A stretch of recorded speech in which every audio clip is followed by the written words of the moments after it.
Hi, everyone. My name is Brandyn Lucca. As said, I'm a PhD student at Stony Brook University. I'm interested in looking at the animals that other animals eat. So I study the fish, plankton, zooplankton that everything from whales to commercially fished fish eat. Because as cool as it is to study whales and dolphins and turtles and stuff, knowing what they eat, how much food they have available to them is really important. And that's why I'm very interested in the deep sea, because the deep sea provides a lot of food for a lot of the animals that most people tend to care about. So I guess we can just transition right into the presentation.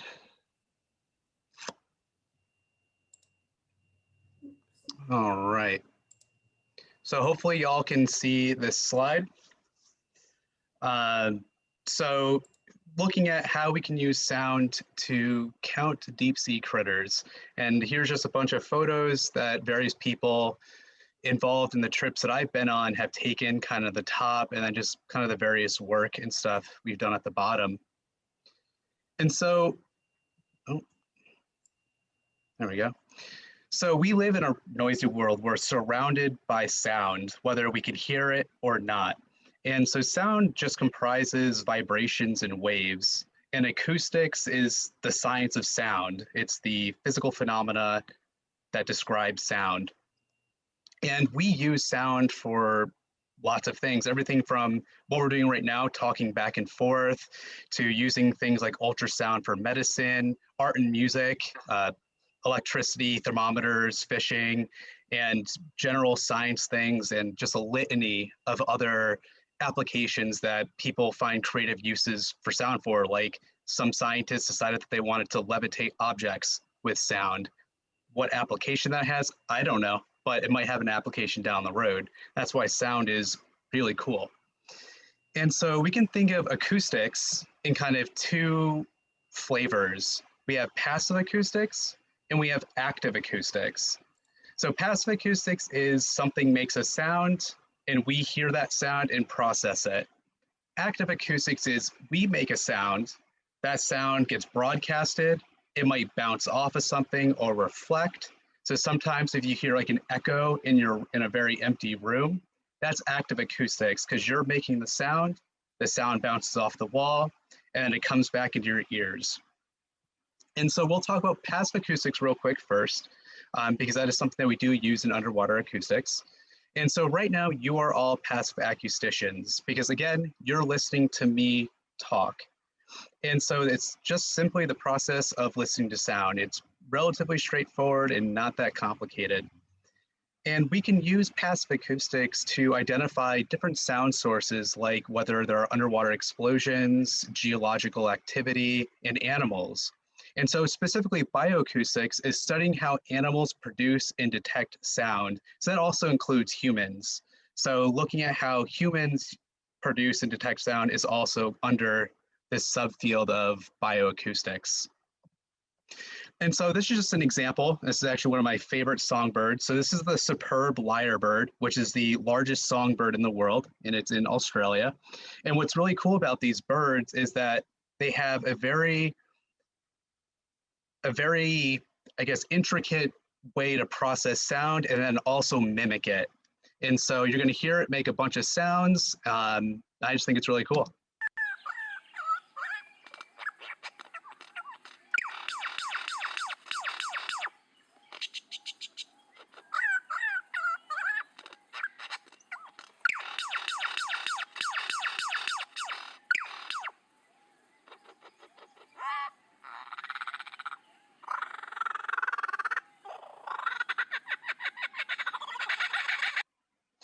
And so this, as cool as this bird is, unfortunately I don't do songbird stuff, but this gives a really clear example of how we can take the sounds that we hear and analyze them using a variety of techniques.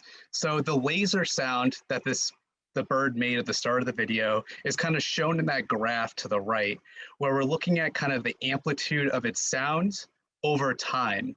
So the first 2.5 seconds of that clip, this is how we visualize sound, which is kind of a weird thing to say. And this is what's called an oscillogram. And these are a common way for us to look at kind of different sound signals over time. And this is how we can use to identify, if we see this kind of signal, we can say, oh, okay, this is a Superblyre bird, versus if you have someone who's whistling, that'll have a very different signal to it. There's other ways to visualize sound, but this is just one way. And so talking about identifying sounds, so if you ever watched SpongeBob or, Flipper the Dolphin growing up, you've heard that sound a lot. But when we're looking at how to detect signals, it's really easy to get confused and tripped up on what you're actually hearing. So this is not actually a dolphin sound. It was invented, so there was something iconic to a dolphin, but it's not a dolphin. So does anyone actually know what this sound is? I guess we can quickly open the floor to that if people, I don't think I can look at the chat from here.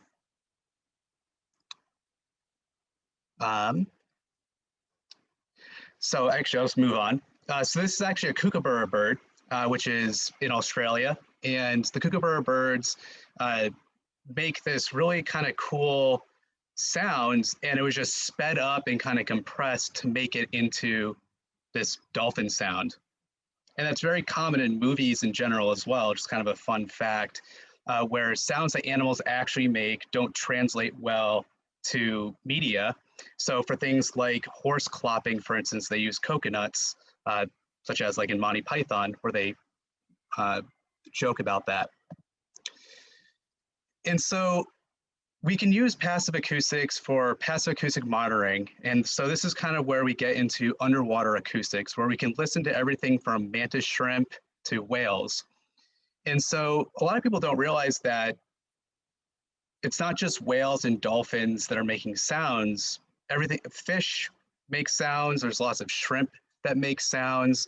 We can make sounds in very different ways. So whereas whales produce, sounds with like vocal cords or from their lungs and stuff, fish can produce sounds from what's called a swim bladder, which is basically a sac of air that allows them to be buoyant. And they can use the muscles around that air sac so they can push it in, and that releases sound. And then things like shrimp, like snapping shrimp, for instance, they move their claws so quickly and it creates this very loud snap. And so you can hear that from very far away. So here is just some examples. This is a silver perch.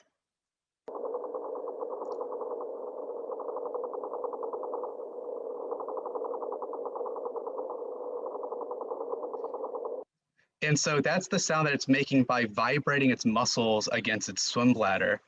And so this is just want to make sure they have volumes down. This is a walrus roar. So it makes sense how walruses similar to us, they have lungs, they have vocal cords and stuff. But not only do they make sound above water, but they can also do some really funky things to allow them to produce sound underwater as well. This is what's called a walrus bell. So it's kind of that clanging sound that's actually being generated by the walrus. And so moving from passive acoustics into more of what I do what's called study what's called active acoustics, which is, you can kind of think of it as how a dolphin uses echolocation, or same thing with a bat, where you use ultrasonic frequencies to bounce things off of walls to see where objects are. And we can use that to also see where animals are. So an example of this that I use is like a fish finder in a boat, where the bottom left shows kind of what's side scan sonar, which is a typical fish finder, and the right side is kind of what that looks like zoomed in.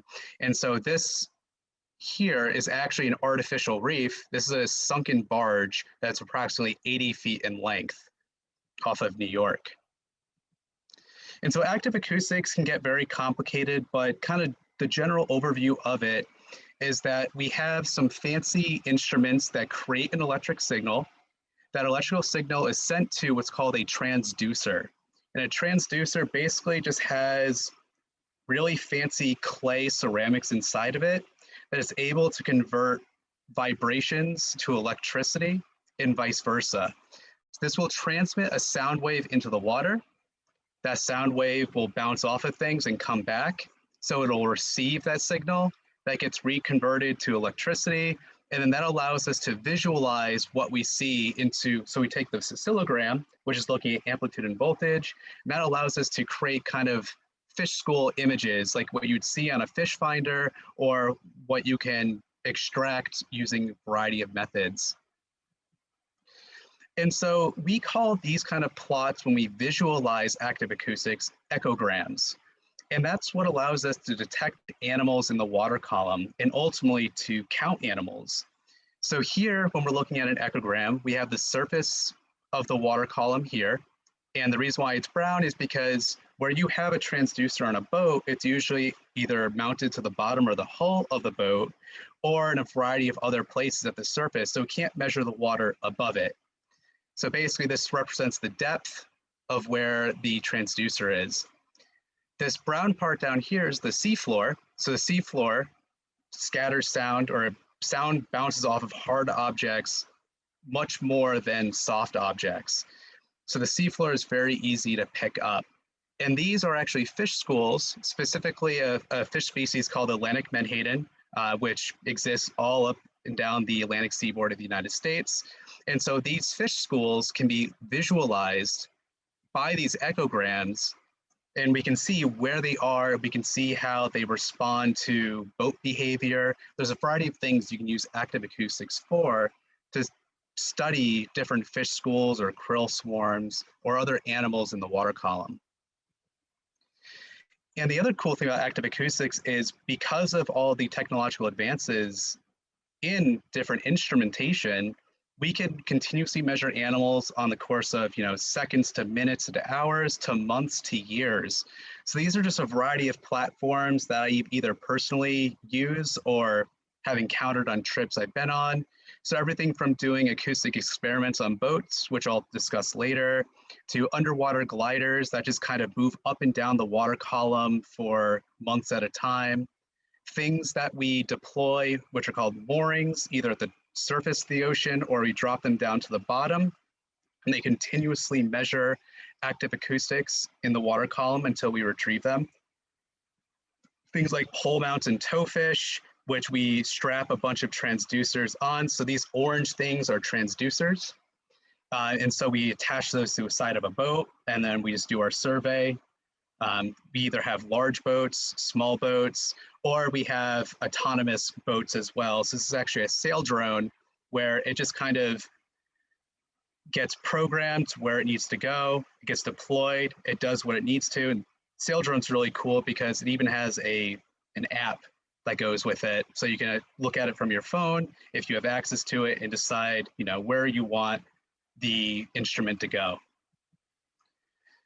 So why do we use underwater sound when everyone knows that you can catch fish with nets, you can use underwater cameras, you can use fishing lines, jigs. There's lots of ways we can catch animals. So why do we need sound to do that? Well, kind of the big thing is you can cover a lot more ground quicker than most other methods. When you have a net in the water, you're kind of limited on how fast you can go, how long you can keep the net in the water. Whereas with acoustics, there are speeds you should be going at, but you can otherwise be continuously sampling the entire time. Similar to how when you have a depth sounder on a boat or again, a fish finder, you can keep that running the entire time. You don't have to worry about having something dragging behind you. And same thing with cameras. Usually you don't want the boat moving a lot because cameras can be, the underwater cameras that we use can be very expensive and they're not necessarily the sturdiest thing. So if you're moving quickly, it's really easy for them to snap. But we can't just use active acoustics on its own or any acoustics on its own because we need to prove what we're detecting acoustically is real. It's not just random noise, and it's actually what we think it is. So this is just an example. This is a stereo camera, and a stereo camera is basically just two cameras that are angled inward towards each other.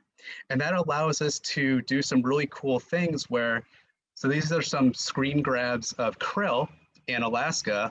And so we can actually measure or we can estimate the length of that krill in the water, as well as how the krill is kind of oriented, if it's like rolled over, and we can infer things about behavior from that.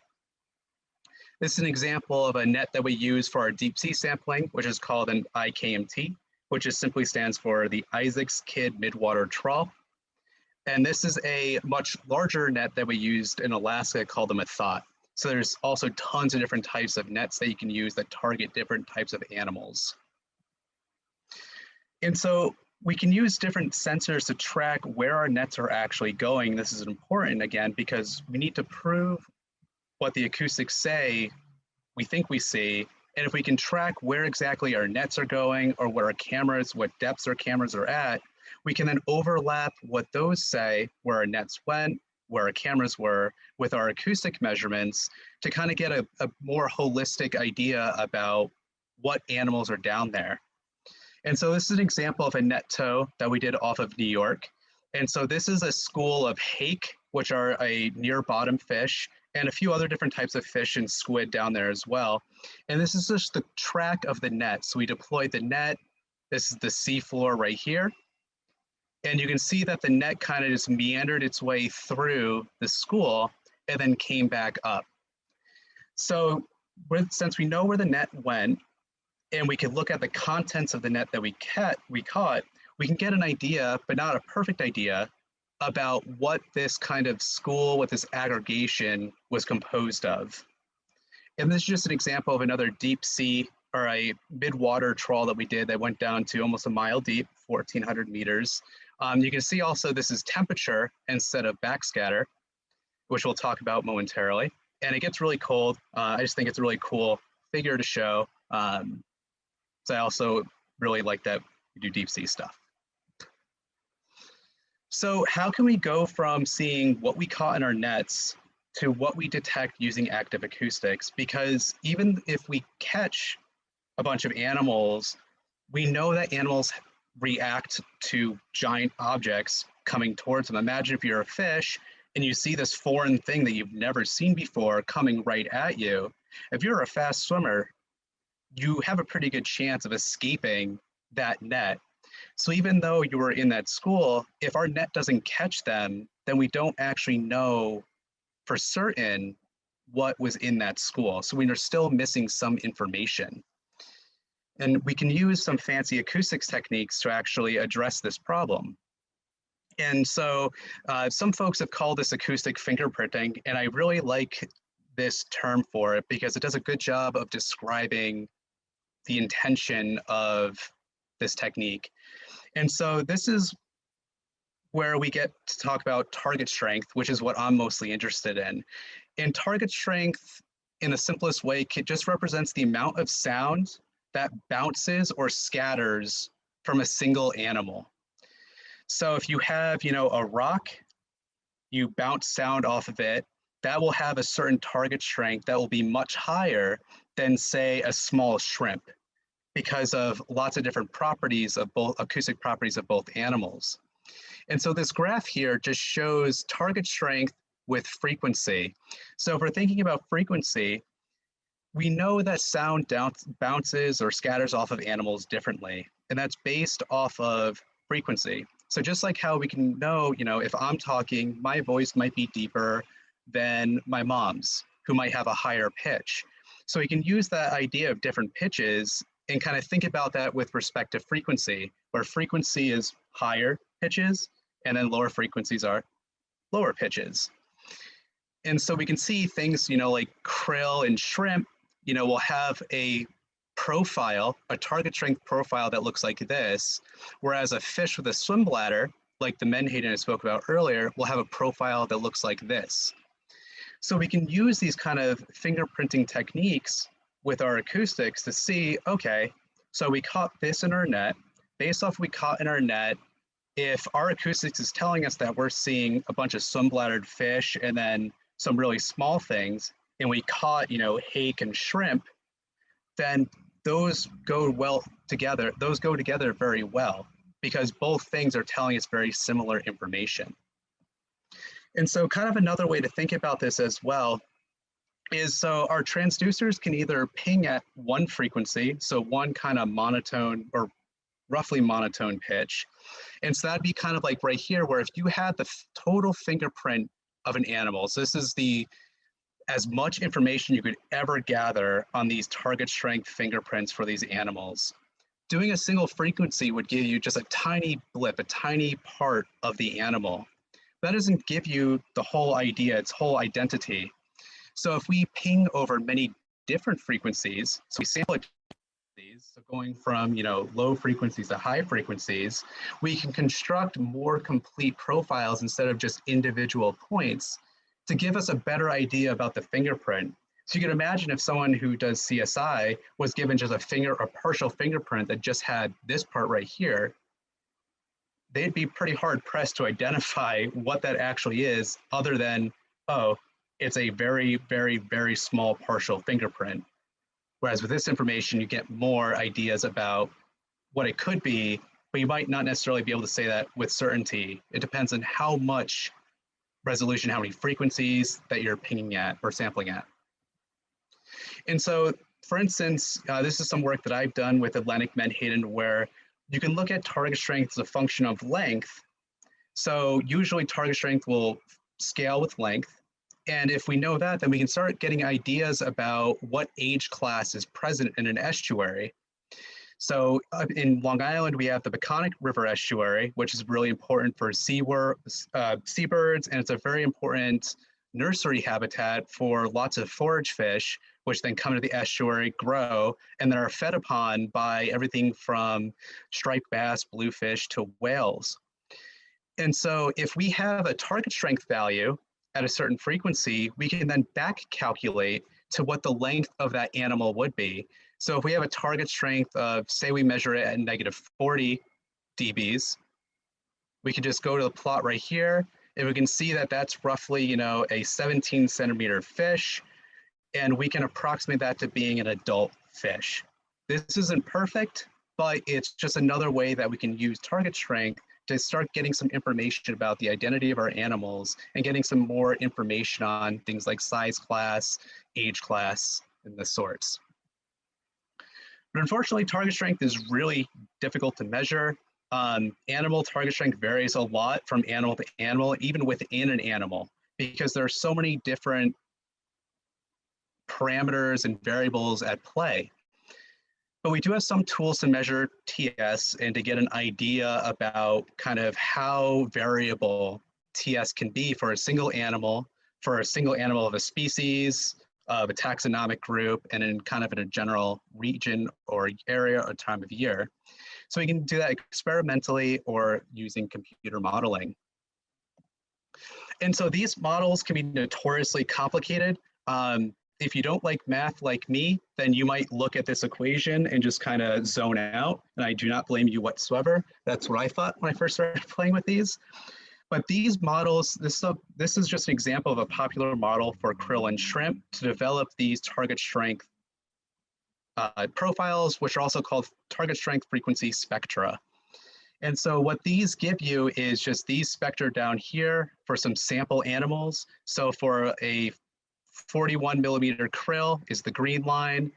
For a 14.6 centimeter sand eel, that's here. And for a copepod, that profile is there. So you should be able to easily tell apart, a copepod from these, don't mind the colors, these are actually flipped. Sorry about that. But you should be able to easily tell these apart, but you might not be able to easily tell apart the krill from the sand eel because they do overlap. And so these models are dependent on a lot of factors, everything from the shape of the animal to the length, how fat the animal is, how dense its body is, whether or not it has internal organs like swim bladder, stomach, liver, if it is gravid with eggs or not, if the animal, how the animal is oriented in the water columns, so if it's pointing straight up or sideways.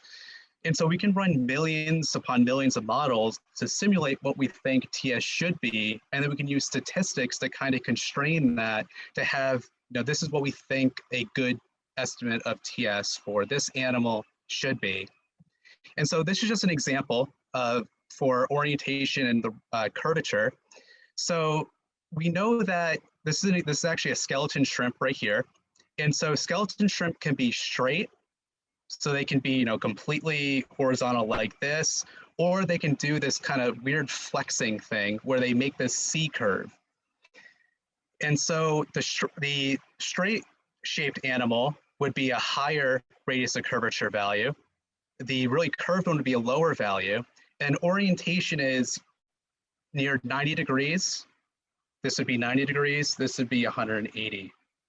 And so we look at these together, we can see that, you know, this TS profile, the bright colors are very high, the dark colors are really low. And so based off of this profile, just for this single animal, we can get anything from thinking that this animal is 25 millimeters long to 3 millimeters long. So that's a really large range of what we think the size of this animal could be, let alone what its actual identity is. And kind of a fun way to think about how like orientation works is if you were to put your hand up to your mouth. So if we consider, you know, this broadside, we can talk into our mouth and we can actually feel the sounds hitting our hands, bouncing off our hand, and then coming back. Whereas if we then kind of shift our hand sideways like this, where there's less surface area for us to bounce off of, we don't feel the same echo that comes back. And that's the same thing with an animal who's broadside, where we get the full length of the body to bounce sound off of, versus if it's pointing straight up, we basically only get the tip of the animal. And same thing if sound is bouncing off an animal, but then it's curved, kind of the surface area that the sound would interact with is much smaller. So kind of the behavior of animals can have a huge effect on target strength. So why do we care this much about target strength? This seems like a really complicated thing, and if we can use net toes and stuff, it seems kind of like overcomplicating a problem that we already have some solutions for. And so then I would ask you, just a rhetorical question, how many fish are in the schools below? So these are Menhaden using the acoustics. And so unless you could sample the entire school with a net, you would otherwise have no idea. So we know that TS tells us how much energy, acoustic energy, scatters from one animal. And this SV, which is what these echograms have been displaying, represents how much energy comes from a kind of a box of water, so a cubic meter of water. And so using a bit of math, we can estimate, you know, if we know that the acoustic signal of, you know, a fish might be 1 acoustic unit, and this school has 1,000 acoustic units, then we can approximate that that school has 1,000 fish in it. Doesn't work exactly like that. It's not a nice, unfortunately, it's not a nice translation like that, but conceptually, we can use TS as an estimator for how many things we see in a volume of water. And so kind of something I maybe should have introduced earlier is just the units. Acousticians measure things in decibels or dBs, but when we measure a school of fish, no one's going to say, you know, oh, I have 33 decibels of fish. It's a very meaningless metric. So converting our acoustic backscatter, which is what these echograms represent, to units of density and abundance is important, because that's what people who do ecosystem modeling and ecosystem management care about.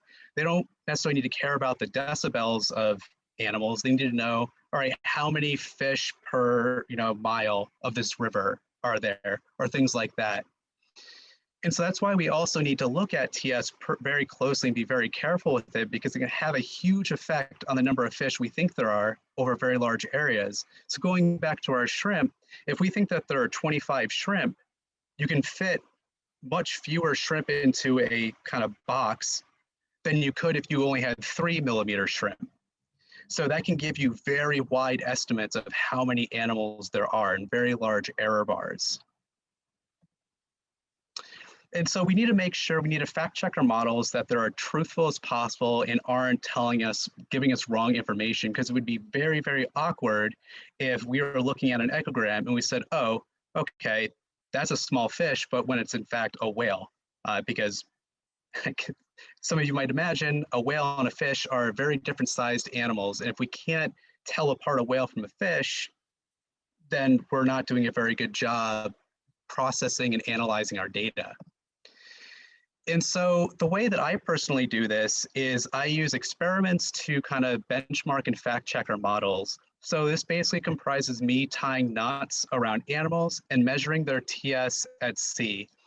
And so this is where I really like to describe science as not needing to be super fancy. So I just use a trash can, some speed rail, and commercial fish finders that you would otherwise usually put on most boats to measure, things like krill and other deep sea critters. This is a krill from California attached to a tether or a fishing line that's in between these two transducers here, where one sends out a sound signal and one receives the echo from that.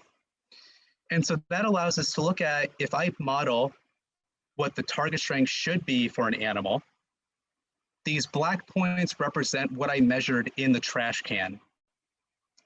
And we can then look at how those overlap with each other. So in some cases, it's a bit of a yikes. For some reason, the model didn't capture what our empirical measurements or experimental measurements were saying, whereas other times it does do a good job.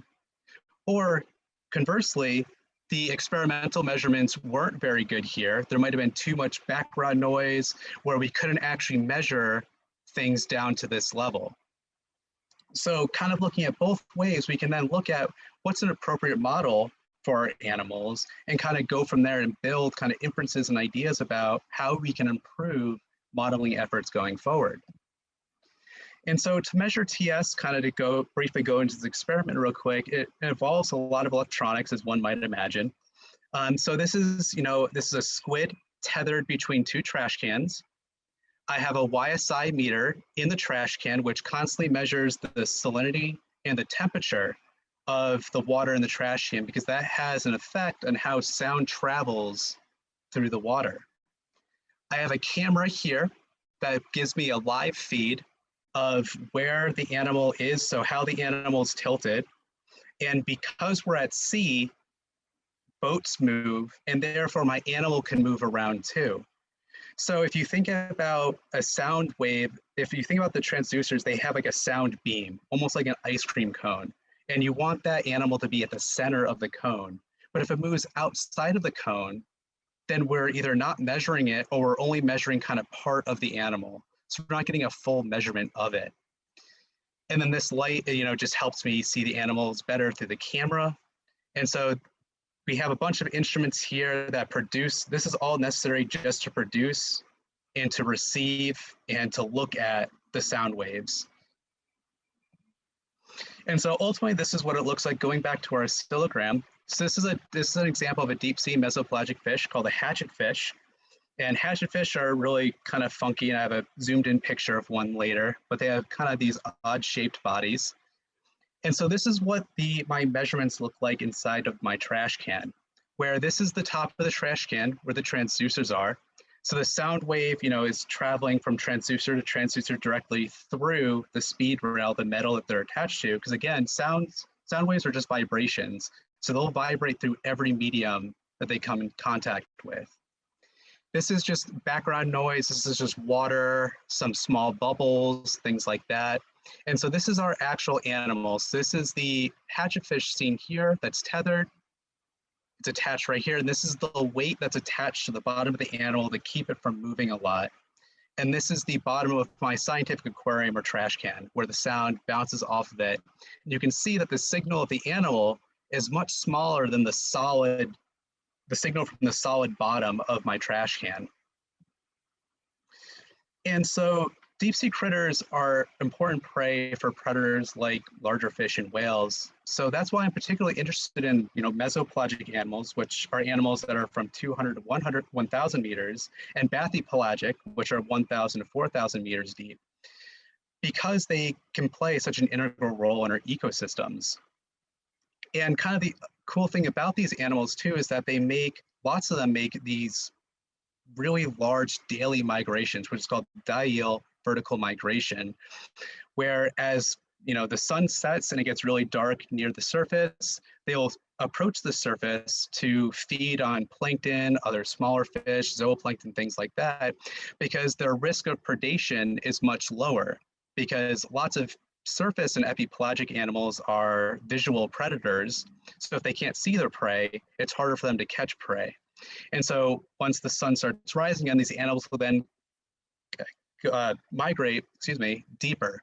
So they kind of make this zigzag pattern every day just to feed. And some animals will move over 1,000 meters. They'll move from a mile deep to close to the surface on a daily basis, which is just a really cool thing to see and to learn about. Here's just some examples of kind of the animals that I use for my measurements. So we have hatchetfish, anglemouths, some deep sea shrimp. This is a star-eye lightfish. And so we catch lots of different types of these deep sea critters. So again, hatchetfish, this is what it looks like zoomed in. So you have like the caudal fin here, and they have these bizarrely shaped bodies. And they're very thin, they're very skinny. They're just really cool to look at, but just really funky as well. We have things like bristlemouths, which potentially are the most abundant animal in the ocean. They exist in almost every ocean basin that I know of, and they could be an important prey item. Things like anglerfish, so you can see the lure here that's iconic of these anglerfish. Viperfish, again, anglemouths, whalefish, dragonfish, which have a lure on kind of their chin. Snake mackerel, which they're related to things like oilfish because they're super oily. And I just want to note that my advisor, Dr. Joe Warren, took most of these nice photos. These kind of ones with scales that aren't as nice came from yours truly. So what's cool about deep sea fish, and this is an example of a pearl side, is that they have lots of adaptations to survive in low light deep sea environments. And so for pearl sides, for instance, which are actually very closely related to hatchetfish, they're in the same family, in fact, another bizarre fact, they have these really cool photophores. And so photophores they basically have little headlights or lamps built into their bodies. And so when you shine a light on these photophores, they turn this really brilliant purple color.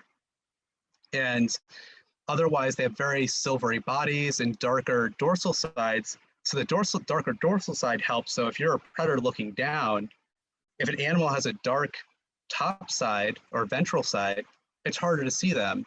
And same thing if they have a very silvery or very lit up ventral side, and the animal's looking up to eat them, they're seeing a lot of light from above them, so they blend in better.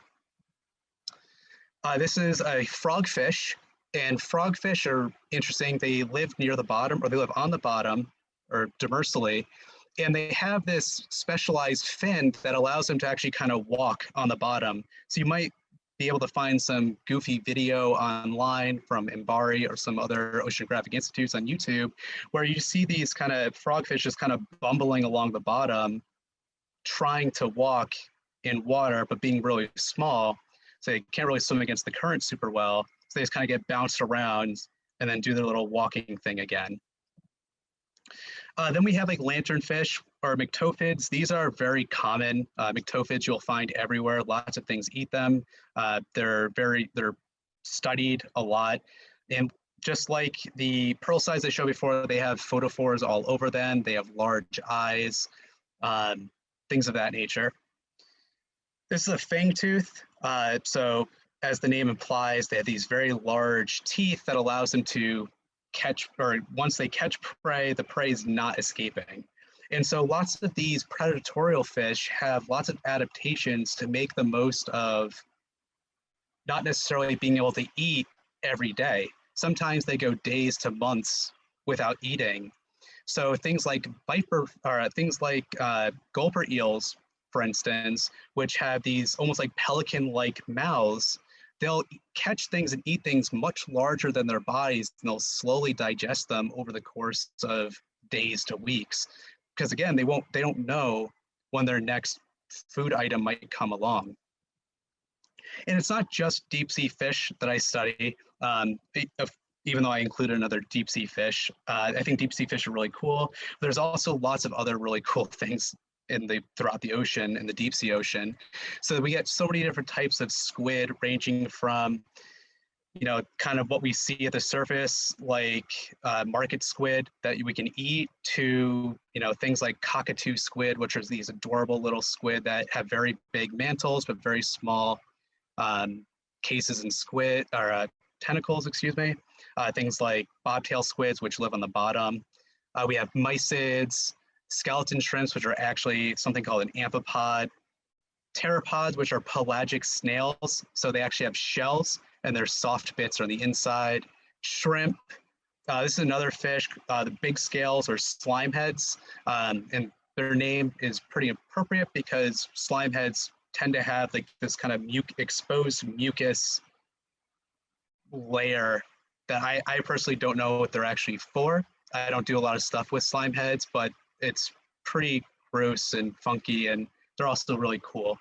And we also get many different types of copepods. So we get kind of your normal looking copepods, the orange, the brown ones. We also get ones like this, which are like sapphirina, where they make these, or they have this very brilliant blue iridescent color when you shine light on them. And so just to kind of wrap things up, I'm very fortunate that I get to study many different types, or many different ecosystems, many different types of ecosystems. So I do everything from very shallow water stuff here on Long Island to deep sea stuff along the entire eastern seaboard of the United States, in Monterey Bay off of California, and kind of stuff off of Dutch Harbor in the eastern Bering Sea, and off of Kodiak Islands in the Gulf of Alaska. And we also do lots of stuff off of Long Island, going out all the way from Long Island out to the shelf. We'll be getting some work in the Gulf of Maine. That's a continuation of kind of our deep sea project on the Atlantic seaboard of the US.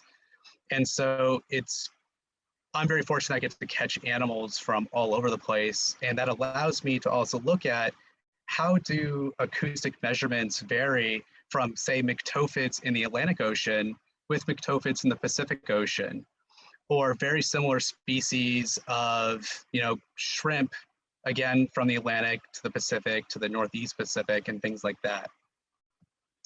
And so the last thing is I also do use acoustics for other things too. So you don't have to just measure fish with active acoustics. You can do everything from bottom classifications. So some stuff we've done off of Montauk was looking at oyster reefs and oyster beds. So pairing bottom camera work with side scan sonar, and then looking at how acoustic backscatter, so how aggregations of fish overlap with environmental indicators. So this is a transect from the Peconic River in Long Island, looking at dissolved oxygen. And so we can build these dissolved oxygen profiles, and then we can overlay our acoustic measurements to see, do acoustic measurements, are they associated with areas of low dissolved oxygen, which could suggest that fish consume all the oxygen, which would correlate with all the fish kills we get, or do they prefer higher dissolved oxygen regions where they're less likely to die? So we can ask these kind of environmental questions and link that to the active acoustics. I will take any questions. And here's just some profiles I've built based off of animals that we've caught and from my measurements. All right.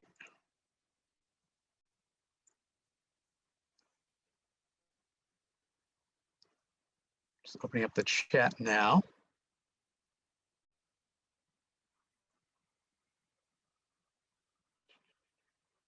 All right, so the first question I have here is from TJ. Do you need to be good at math and statistics to get you into the marine science field? What sort of things do you recommend people interested in that field to learn or do to get a leg up? So to get into marine science, you don't necessarily have to be good at math and statistics. I liken science to kind of a choose your own adventure book. Some people are very good at science communication. Some people are very good at writing. And then other people are really good at math and statistics. A lot of people try to make themselves this perfect scientist. I don't think it's really possible. So what I would suggest is at least having some background statistics in math, at least taking a class, because once you get into the marine science field, there are some types of statistics you'll never need to use. So while it's not a terrible thing for you to know it, it will be overkill. And so what a lot of people do as they get into science is they kind of develop very specific types of math, types of statistics that's directly related to their field. And then from there, you can start branching out. And so for some people that works, because it's kind of guided approach, you have a problem that you're addressing and looking at how you can use math to do that, rather than just kind of learning all math at once and then trying to memorize everything and remember, oh, I could use this, I guess, type of thing. So to get a leg up into the field, I would definitely suggest statistics. I'm biased because I actually really enjoy math and statistics. I really enjoy theoretical physics and kind of the things that I employ. But definitely coding. I think coding would be the most important thing for people who want to do actual hard research and go into things like academia or work for NOAA and things like that, to get a good repertoire of coding experience, whether that's one language or multiple languages, or is kind of having, you know, some idea about how to ask a question and then develop kind of like an algorithm or a procedure and how to address that. Because usually with coding, all you're doing is taking your procedure and just putting it into computer speak. So I have from Caroline, what coding languages did you learn, and if so, which ones? It seems R would be beneficial for constraining the data models. So I use a lot of different languages, and it might not be the most efficient way. I also really enjoy coding, so I like learning new languages. So sometimes I'll try addressing a new question in a different language, and so that might not be the best idea.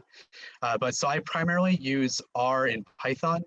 I also do use a lot of Julia, C, and Python. And then there's other kind of ancillary languages that I used to use a lot and occasionally dabble in still for various things like MATLAB. I still use Java occasionally and HTML. So it kind of depends on kind of the question you're addressing and kind of your own interests. R is definitely beneficial for things like statistics and for doing statistical things on my models. But since I have to run so many models, other languages are more efficient than R. So that's why I'll use something like Python, C, or Julia for those purposes. From Taylor, does using acoustics vary from water body to water body? Is there enough of a difference in water properties or environmental properties in different parts of the ocean and world that you'll have to adjust your calculations and models? So for things like passive acoustics, absolutely. There are things like the SOFAR channel, for instance, where you have an area where sound can just travel unabated. For active acoustics, it's still, we have to take into account kind of the environmental properties. So similar to how I was always measuring temperature and salinity inside my trash can, that can modulate how sound travels through it. And so if you're thinking of kind of the water column where you have, you know, a thermocline, so if you're swimming down, you have warm water, and oh crap, it's getting really cold, that will change how the sound speed, and therefore how much sound is being absorbed by the water, how fast it can move. So you can actually detect things like thermoclines and pycnoclines for density with the active acoustics. And so if you don't know that that pycnocline is there, you might mistake that signal that you see as being just various animals, where in fact it's actually just ocean properties. So you definitely have to do things like CTDs, which are just vertical profiles of temperature, salinity, and lots of other environmental variables. And some places, it varies a lot. If you're in really shallow water, it might not matter that much, but it can also vary seasonally as well. So like in the Northeast of the US, for instance, you have, you know, during the summer, during the winter, you have a lot of winter storms and stuff, which mixes up the water column a lot. So you might not have a lot of stratification, but as, you know, weather conditions calm down, you'll get more stratification. So that can happen seasonally. That can also happen over the course of a few days, where if a hurricane comes through, the entire water column gets mixed up, so you don't really have a strong thermocline. Then a few days later, you could have a thermocline that reappears, because that's a steady state, or where it's normally at that time of year. That is all the questions that I had in the chat. I'm happy to follow up. Oh.